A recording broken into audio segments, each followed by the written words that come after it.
오늘 우리에게 주시는 하나님의 말씀은 사도행전 10장 1절부터 3절까지입니다. 가이사랴에 고넬료라는 사람이 있었는데 그는 이탈리아 부대라는 로마 군대의 백부장이었다. 그는 경건한 사람으로 온 가족과 더불어 하나님을 두려워하며 유대 백성에게 자선을 많이 베풀며 늘 하나님께 기도하는 사람이었다. 어느 날 오후 3시쯤에 그는 환상 가운데에서 하나님의 천사를 똑똑히 보았다. 그가 보니 천사가 자기에게로 들어와서 고넬료야 하고 말을 하는 것이었다. 아멘. 예수님께서 사울을 이방인을 구원하는 종으로 삼으실 계획이었습니다. 예수님은 유대인뿐만 아니라 이방인도 구원할 계획이었습니다. 하지만 거의 대부분 유대인으로 구성된 교회는 초대교회는 그 예수님의 계획을 제대로 이해를 못하고 있었습니다. 처음에는 예루살렘 안에서만 복음을 전하던 교회, 스데반 순교 이후 예루살렘 안에서 교회를 향한 대대적인 핍박이 발생하면서 교회는 예루살렘 밖으로 흩어졌고 그 결과로 예루살렘 외의 지역에서도 교회가 생겨났습니다. 그럼에도 불구하고 전도 대상은 유대인이었습니다. 그래서 다른 지역에 세워진 교회 안에서도 그 구성원은 대부분 유대인이었습니다. 그래서 그 당시엔 복음이 거의 이방인에게는 전해지지 않고 있었습니다. 그런 상황 속에서 등장하는 고넬료라는 인물은 참 독특했습니다. 그는 가이사랴라는 지역에 주둔하고 있던 이탈리아 부대 백부장이었습니다. 이탈리아 부대 백부장이면 애법 큰 지위였고 그 권세 또한 막강했습니다. 그런데 그가 유대교의 하나님을 믿고 있었습니다. 그게 참 특이했습니다. 2절입니다. 그는 경건한 사람으로 온 가족과 더불어 하나님을 두려워하며 유대 백성에게 자선을 많이 베풀며 늘 하나님께 기도하는 사람이었다. 그가 유대교의 하나님을 믿었다는 것은 이방인으로서 유대교의 하나님을 믿었다는 것은 하나님을 경험했다라는 것입니다. 이방인으로서 하나님을 경험하지 않고 하나님을 믿는 게 거의 불가능합니다. 유대인이면 하나님을 경험하지 않고도 믿는 게 가능해요. 유대인은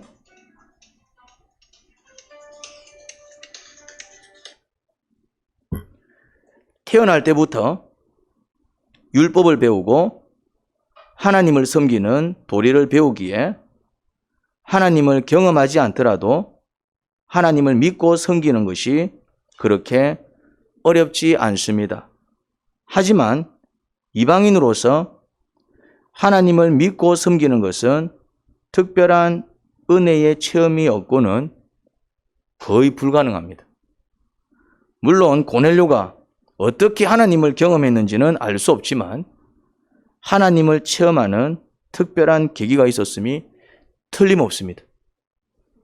아무튼 그는 온 가족과 더불어 하나님을 경외하고 유대 백성에게는 자선을 많이 베풀고 늘 하나님께 기도하는 경건한 사람이었습니다. 그런 고넬료에게 한 가지 부족한 게 있었습니다. 바로 아직 그가 복음을 모르고 있었다는 것입니다. 아직 예수님을 알지 못하고 있었고 그 예수님을 믿고 구원을 받는 비밀은 모르고 있었습니다. 하지만 예수님을 전하기만 하면 바로 믿을 준비는 되어 있었습니다. 이런 사람을 우리는 예비된 영혼이라고 부릅니다. 복음이 예루살렘 외의 지역으로 퍼지긴 했지만 그런 지역이 일부에 지나지 않았고 타 지역에서도 유대인들에게만 거의 복음이 전해지고 있었기에 고넬료에게 복음이 전해지려면 상당한 시간이 걸릴 상황이었습니다. 어쩌면 고넬료 살아 생전에 복음을 듣지 못할 수도 있었습니다. 그런 상황이다 보니 하나님께서 고넬료에게 특별한 은혜를 내려주셨습니다. 그게 뭐냐면 천사를 보내 베드로를 초대해서 복음을 듣게 하신 것입니다. 자, 3절에서 5절입니다. 어느 날 오후 3시쯤에 그는 환상 가운데에서 하나님의 천사를 똑똑히 보았다. 그가 보니 천사가 자기에게로 들어와서 고넬료야 하고 말을 하는 것이었다. 고넬료가 천사를 주시하여 보고 두려워서 물었다. 천사님, 무슨 일입니까? 천사가 대답하였다. 네 기도와 자선, 행위가 하나님 앞에 상달되어서 하나님께서 기억하고 계신다. 이제 요바로 사람을 보내어 베드로라고 하는 시몬이라는 사람을 데려오느라. 물론 고넬료는 베드로를 초대하라는 이유를 정확히 몰랐습니다. 아니, 왜 그 사람을 데리고 오라 하시지? 정확히 이유를 알고 순종한 것은 아니었습니다. 하지만 하나님을 믿었기에 사실 주저되는 상황 속에서도 순종한 것이었습니다. 유대인들은 이방인과 식사를 함께 하지 않았습니다. 이유는 유대인의 율법은 이방인과의 교제를 엄격하게 금하고 있었습니다. 그러니 같이 식사하는 것은 상상할 수도 없는 일이었습니다. 비록 고넬료가 하나님을 섬기고 또 심지어 유대인들에게 또 많은 자선을 베풀고 늘 하나님께 기도하는 경건한 자였음에도 불구하고 할례받지 않은 자였기에 유대인과 식사하는 것은 불가능했습니다. 그러니 유대인을 그의 집으로 초대하는 것은 주저할 수밖에 없는 일이었습니다. 일단 그가 오겠냐라는 것입니다. 올까라는 생각이 드는 것이죠. 아니 부르는 게 어려운 게 아니라 그래 이제 올까라는 염려가 들었습니다. 하지만 환상 중에 천사가 나타나 친히 명령한 것인지라 어떻게 되나 지켜보는 마음으로 순종한 것입니다. 때론 하나님이 이해가 안 될 때가 있습니다. 이 말씀이 이해가 안 된다 이 말입니다. 아니 왜 유대인을 우리 집으로 초대하라라는 것이지? 유대인이 오지도 않을 텐데 유대인은 나 같은 이방인과는 내가 아무리 하나님을 잘 섬기고 심지어 자기들한테 그렇게 많은 자선을 베풀고 감사하게 생각은 해. 그런데 율법에서 엄격하게 금하고 있으니까 밥을 먹기 싫어서가 아니라 율법을 어기는 행위이기 때문에 유대인들은 죄송하다 그러면서 고넬료와 함께 식사하길 꺼려했죠. 꺼려한 게 아니라 죄송합니다. 같이 식사할 수가 없습니다. 그런 어떤 관계였어요. 고넬료가 그걸 잘 알았다 이 말입니다. 그거를 그러니 사실 그 말씀은 고넬료가 쉽게 납득할 수 있는 말씀이 아니었습니다. 초대하는 게 어려운 게 아니라 그래 초대한다고 해갖고 그 양반이 오겠냐 이거예요. 오겠냐. 그 당시 문화 속에서는 쉽게 납득하기 어려운 말씀이었습니다. 유대인이 이방인의 집에 오지도 않을 뿐더러 오히려 와도 큰 문제가 될 수 있었습니다. 율법에 걸리는 문제였기 때문에. 하지만 고넬료는 그런 것에 구애받지 않았습니다. 만약 그런 것을 생각한 사람이었다면 이방인으로서 하나님을 섬기지도 않았을 것입니다. 신앙생활은 때론 이해가 안 되는 말씀에 순종해야 될 때가 있습니다. 그런데 그 말씀은 우리를 구원하는 축복의 말씀입니다. 때론 이해가 안 될 때가 있어요. 하나님 말씀이 다 이해가 되면은 얼마나 좋아. 다 달콤한 말씀이고 정말 귀에 쏙쏙 들어오는 말씀이면 얼마나 좋습니까? 그런데 하나님 말씀 중에는 또한 어떤 말씀이 있습니까? 쉽게 납득이 안 되는 말씀도 참 많이 있습니다. 꼭 그렇게 해야 되나 싶은 말씀도 상당히 있어요. 그런데 그 말씀은 우리를 구원하는 축복의 말씀인 것입니다. 지금 고넬료가 하나님이 천사까지 보내어서 환상 중에 그렇게 선포한 말씀은 쉽게 납득이 안 되는 정말 이해가 안 되는 그런 말씀 중 하나였다 이 말입니다. 베드로를 부르게 하신 이유는 베드로를 통해서 복음을 듣게 하시기 위해서였습니다. 주님은 그런 목적을 가지고 계셨어요. 다시 말해 고넬료도 하나님의 자녀로 삼기 위해서였습니다. 다른 거는 다 갖춰졌는데 하나님을 잘 섬겨. 기도도 늘 해. 그리고 심지어 유대인들한테 자선도 베풀어요. 착한 사람이었습니다. 그러니까 많은 것이 갖추어진 사람이었어요. 열려있는 사람입니다. 그럼에도 불구하고 이 사람이 아직 뭘 모른다? 복음을 모르는 것입니다. 예수님을 알지 못해요. 그러니까 아직 예수님을 믿기 싫어서가 아니라 몰라서 못 믿고 있는 거예요. 그러니 하나님 편에서는 안타까운 것이지요. 알아도 안 믿는 사람들 수두룩하지만은 자는 지금 몰라서 못 믿고 있는 거예요. 만약에 알면 바로 믿을 사람인 거예요. 그러니 하나님 편에서는 어떻게든 복음을 좀 듣게 해줘야 되겠다. 그런데 이제 복음을 알고 있는 사람들이 몇 명 안 됐었기 때문에 가만히 보니까 그나마 제일 가까운 곳에 있었던 사람이 베드로였던 것입니다. 물론 그 거리도 좀 떨어져 있었어요. 그나마 상대적으로 가까운 곳에 있었던 사람이 베드로였다 이 말이에요. 베드로가 요파까지 와 있었기 때문에. 물론 가이사랴에서 요파까지도 좀 거리가 있는 거리입니다. 그렇지만 그나마 가이사랴에서 그나마 가까이에 있던 사람이 요파라는 곳에 베드로가 있었기 때문에 베드로를 데리고 와라 했던 것입니다.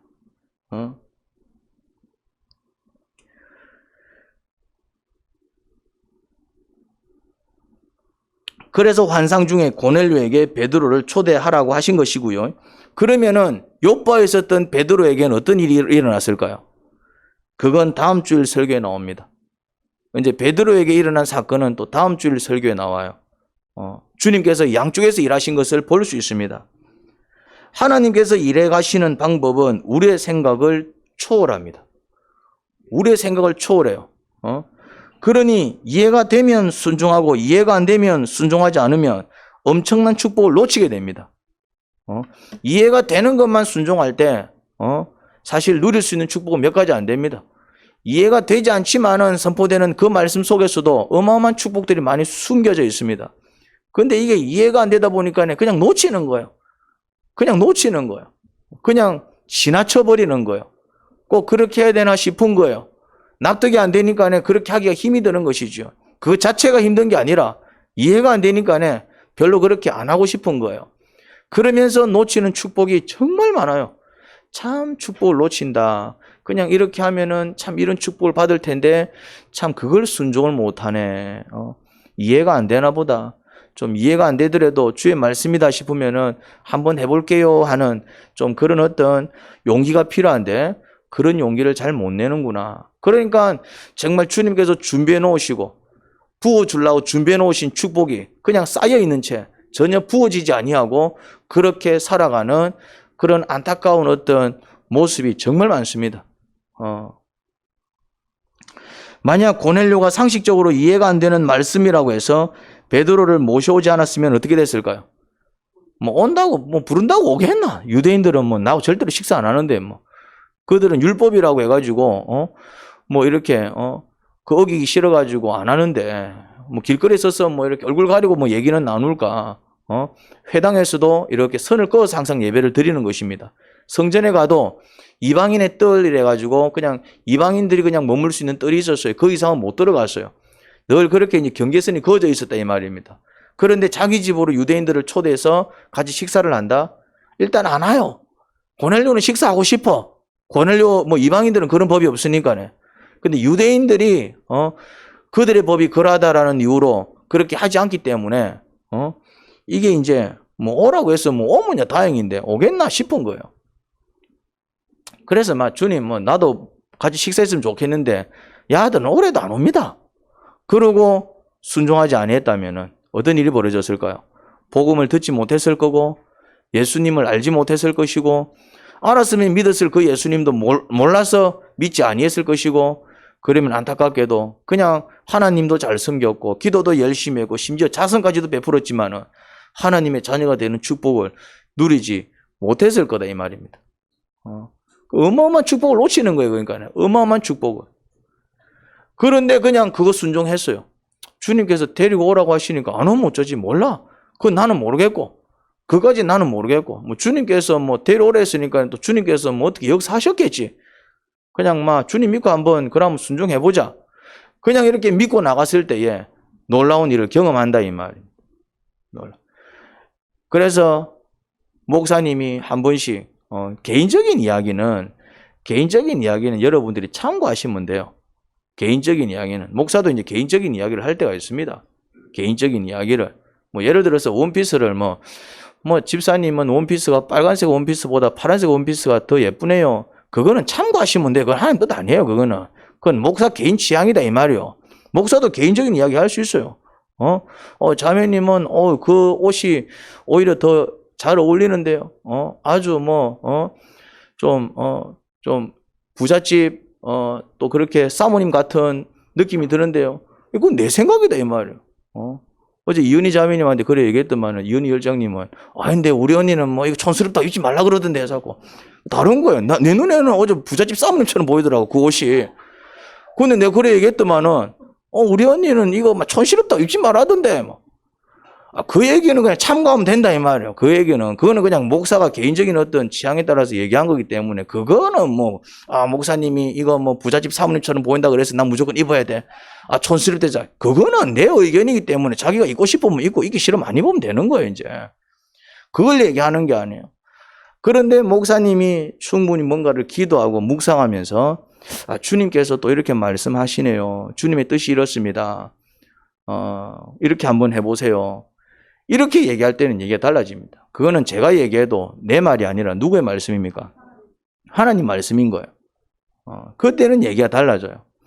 목사가 그냥 개인적인 어떤 자기 취향을 얘기할 때는 그냥 참고하면 돼요. 그래서 도움이 되면은 그렇게 하는 거고, 그거는 목사님 생각이 난 이게 좋은데 자기 생각대로 하면 되는 거예요. 그런 부분은 목사 말 들을 필요가 없어요. 목사 개인적인 얘기니까 참고만 하면 되는데.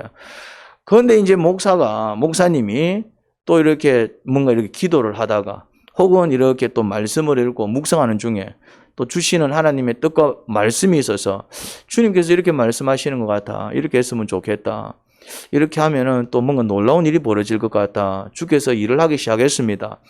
뭔가 주님의 말씀을 전하면은 그 말씀이 이해가 안 될 때, 또 목사님이 또 이래 또 하나님 말씀을 빙자해갖고 또 자기 불만을 얘기하는 것 같다. 내가 하나님 말씀을 빙자해서 여러분들한테 불만을 얘기할 이유가 뭐가 있겠어요? 무슨 말 이해됩니까? 뭔가 이해가 안 되고 꼭 그렇게 해야 되나 싶어도 목사님이 이렇게 하나님 말씀을 전해줄 때는 그때는 그걸 목사님의 말로 들으면 안 되고 또 기도하면서 왜 또 하나님은 또 목사님을 통해서 저런 말씀을 또 하게 하셨을까? 또 이유가 뭘까? 또 내가 어떻게 하면 좋을까? 주님의 뜻이 무엇입니까? 차라리 뭔가 이렇게 좀 내키지 않으면 기도를 하든지 아니면 자기도 기도하는 중에 사실 또 그런 마음이 있었고 또 그렇게 목사님 말씀을 통해서 뭔가 확정이 일어나면은 이건 또 주님께서 또 말씀하시는 것인가 보다. 그러면 좀 내키지 않더라도 또 주님의 뜻이 그렇다면은 한번 해보자. 여러분들이 그런 어떤 용기를 가져야 된다 이 말입니다. 안 그러면 자꾸 제자리 걸음해요. 제자리 걸음해요. 제자리 걸음 한다니까요. 제자리 걸어. 주님께서는 여러분들을 성장시키신다 이 말입니다. 다음 단계로 이끌어 나가신다 이 말입니다. 그래서 신앙생활 막 시작한 사람들한테 주시는 말씀하고 또 이제 1년, 2년 된 사람들하고 10년, 20년 된 사람들한테 주시는 말씀이 달라요. 같으면 그게 이상한 것이지. 7살짜리 애들한테 해줄 수 있는 얘기하고 초등학생한테 해줄 수 있는 얘기하고 중학생, 고등학생, 대학생한테 해줄 수 있는 얘기가 같으면 그게 이상한 거 아닙니까? 무슨 말인지 이해가 됩니까? 이제 그 나이에 따라서 좀 더 어떤 수준 있는 이야기를 해준다 이 말이에요. 네가 이제 아이가 아닌데 네가 이제 성인이 되었는데 이제 네가 대학생인데 맨날 아이처럼 그렇게 하면 안 되지. 이제는 네가 이제 네 일은 네가 알아서 좀 하고 이제는 네가 네 일은 네가 처리해야 돼. 언제까지 엄마 밑에서 아빠 밑에서 네가 이래 살래? 또 이제 나이가 달라지고 이제 이렇게 또 상황이 달라지면은 분명히 뭐가 달라집니까? 말이 달라진다 이 말입니다. 7살짜리한테 하는 말하고 20살짜리한테 하는 말이 같을 수가 있습니까? 같으면 그게 이상한 거지. 주님께서도 딱 이렇게 요구하시는 게 다르다 이 말입니다. 요구하시는 게. 이제는 네가 이렇게 해야지. 이제 이렇게 한 걸음 더 나아가야지. 그래야 누리는 축복도 다른 것입니다. 누리는 축복이 다르다 이 말입니다. 누리는 축복이.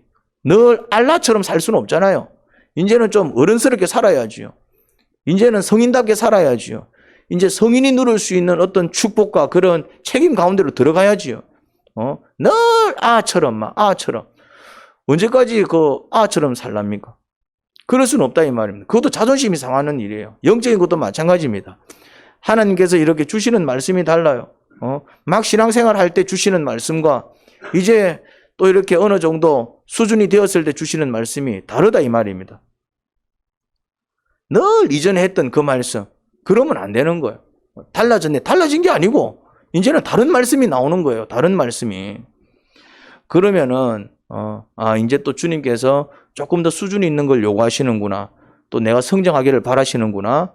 또 그렇게 뭔가 이렇게 또 책임감을 가지고 또 성장을 소원하면서 알겠습니다.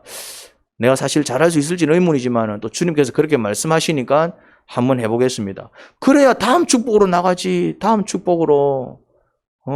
아이들이 누릴 수 없는 축복들이 많아요. 아이이기 때문에, 아직 아이이기 때문에. 그런데 이제 성장해 나가면은 어렸을 때는 누리지 못했던 축복을 크면은 막 누린다 이 말입니다. 어렸을 때는 아직 아이라는 이유 때문에 부모들이 하지 못하게 하는 게 얼마나 많아요. 그런데 이제 성장하게 되면은 이제 컸으니까 뭐 합니까? 어렸을 때는 하지 못했던 거, 하지 못하게 했던 거, 이제 크니까 어떻게 합니까? 이제 한번 해봐. 이제 너 컸으니까 이 정도는 할 수 있어야지. 더 큰 축복으로 나가는데 영적인 것도 마찬가지예요. 이제 좀 더 큰 축복으로 나갈 수 있는데 그러려면은 다음 단계로 나가줘야 되는데 다음 단계로 못 나가는 거예요. 그러니 10년이 지나도 20년이 지나도 늘 그 모습으로 살아가는 좀 안타까운 그리스도인들이 얼마나 많은지 모릅니다. 하나님께서 말씀하십니다. 다른 말씀을 하실 때 하나님이 달라진 게 아니라 이제 수준이 달라졌기 때문에 상황이 달라졌기 때문에 다른 말씀을 주시는 거예요. 그러면은 또 주께서 원하시는 게 조금 더 수준 있게 달라졌구나. 그러면 한번 해보겠습니다. 그렇게 순종해 나가면은 내 수준도 높아지겠구나. 그런 기대를 가지고 또 뭘 원하시노? 또 와 그러노? 힘들어 죽겠는데 와 그러노? 이래 보면 뭐 그냥 맨날 그냥 그 모양으로 살아가는 거예요. 그래서 주님의 말씀이 선포될 때 때로는 그것이 이해가 되지 아니해서 또 어쩌나 주저될 때 그럼에도 불구하고 주님의 뜻이라는 확신이 들면은 그냥 한번 해보시기 바랍니다. 할렐루야. 물론 주님의 말씀이라는 확신이 들 때에 무조건 하는 건 아니고 그래서 좀 이렇게 주님의 뜻이 맞구나라고 확인할 수 있는 좀 이렇게 점검할 수 있는 그런 장치도 가지고 있어야 돼요. 그래서 이제 그런 장치를 통해서 이거는 주님의 뜻이 좀 분명한 것 같다. 뭔가 이렇게 점검을 해봤더니 단계별로 이건 아무리 봐도 이거는 주님의 뜻이 맞는 것 같아. 그런 어떤 확신이 들면은 거의 확신이 한 60% 70% 이상이 들면은 어떻게 한다? 한번 해보는 거예요. 한번 해보는 거. 그럼 일단 한번 해보겠습니다. 여러 가지 염려들이 생겨도 염려가 있었다 이 말. 오겠냐 이 말. 오겠냐 이 말. 하나님 체험하는 사랑의 집 오겠냐 이 말이야. 오라고 한다고 오겠냐 이 말이야. 교회 한번 가자고 해서 오겠냐 이 말이야 이제. 목적 모임 가자고 해서 하면 오겠냐 이 말이야 이제. 그런 생각은 들겠지만은 주님의 말씀이다 싶으면은 그냥 한번 해보는 거예요. 하나님 아버지, 한번 해볼 수 있는 믿음을 주세요. 자꾸 주저합니다. 우리는 우리의 생각이 앞섭니다. 유대인이 이방인과 식사 안 하는데 오라고 오겠냐? 고넬료도 그런 생각이 들었을 것입니다. 그런데 그런 생각보다는 주님의 말씀을 먼저 앞세웠습니다. 그래도 주님께서 또 불러오라고 했으니까 한번 해보자. 또 뭐 주님께서 어떻게 안 해주시겠나? 그런 기대와 믿음을 가지고 움직였습니다. 하나님 저희에게도 그런 기대와 믿음을 주세요. 기대할 줄 모르고 믿을 줄 모릅니다. 안 돼. 안 될 거야. 뭐 안 되겠지. 오히려 부정적인 생각이 앞섭니다. 그래, 그럼 한번 해볼까? 해본 다음에 뭐 안 되면은 뭐 그때 가서 뭐 안 되는 건 어쩔 수 없는데 해보지도 않고 이거는 내가 안 해봐도 안다 해서고 말이지. 그러니 다음 단계로 나가지 못하는 것입니다. 주님께서는 축복 주시려고 딱 이렇게 말씀하셨는데 아이고 해봤자 안 돼. 그러면서 그 축복까지도 그냥 마다한 셈이 되는 것이지요. 어리석은 인생 살아가지 않게 하시고 결국 축복은 용기 있고 믿는 자가 누리는 축복인 것을 믿습니다. 예수님 이름으로 기도합니다. 아멘.